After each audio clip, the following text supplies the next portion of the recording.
Hey gents, did you know I have the coolest subscribers on the internet? I always ask in my videos for recommendations on brands and products you want to see, and this one came right out of here. You guys asked to see Fliteless, and Fliteless saw those comments, and they have some shoes that we can test out, put through their paces, and then do a full review. Fliteless occupies a really interesting part of the shoe market. They are business professional and business casual shoes with performance technology built in. And I have to say that like the new Cole Haan 0 Grands, in my opinion, are hideous and they're very expensive. And so what I'm really excited about is to take a look at Fliteless because I really like my Wolf and Shepherd shoes. I did a video on that where you can see Fliteless has a more refined look, and they also offer some unique differentiators from all of the other shoes out there. And so let's get over the unboxing, get these on the shoes, and get some miles on them.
So let's do a rundown of some details on the shoes, show you them on the foot, and then talk about how they fit and feel. The Fliteless shoes range between $280 for some of the suede slip-ons up to $330 for the leather. They have two heel options. They have a yellow and a red. Yellow is for soft bounce.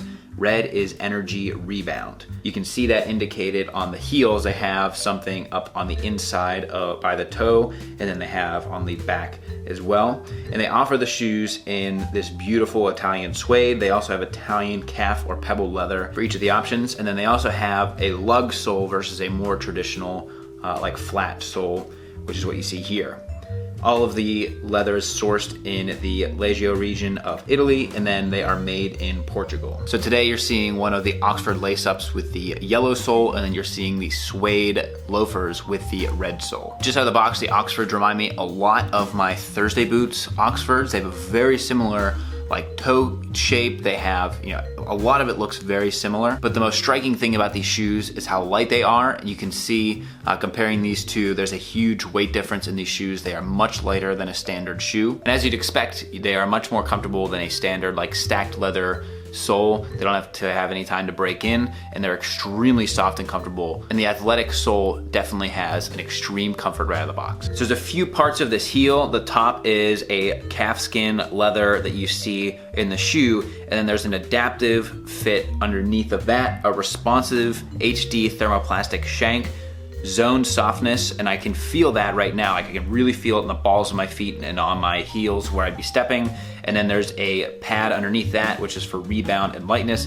And then there's a pretty durable rubber grip on the bottom. They also advise you on the site to order a full half size down from what you typically wear. And I find that I'm wearing the Oxfords right now, and an 11.5 these fit me exactly like a 12 typically does. From, you know, most of my dress shoes are either a European 45 or a US 12, like all my Allen Edmonds are 12, and basically all the other shoes you see on this channel, but these are fitting me like a 12, so I recommend that.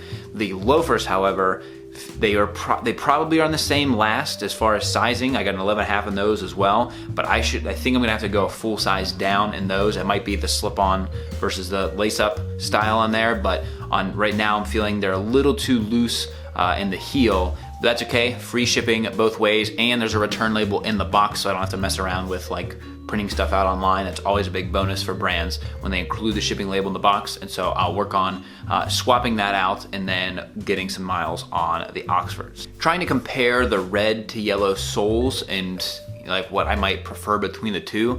I've been wearing both of these shoes for the past couple hours to try and really tell.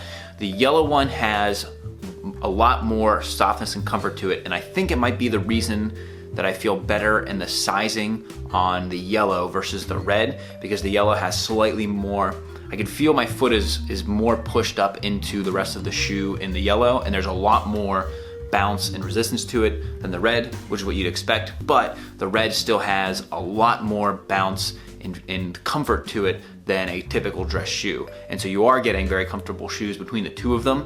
I think the difference might be that if you stand on your feet all day and you really need that extra comfort, go with the yellow. If your shoes, if you're more on the move a lot, but you sit down and you move around and you just want a really comfortable shoe, then the red. I also prefer the look of the red on the soles than the yellow. It doesn't call as much attention to itself. I actually kind of like that.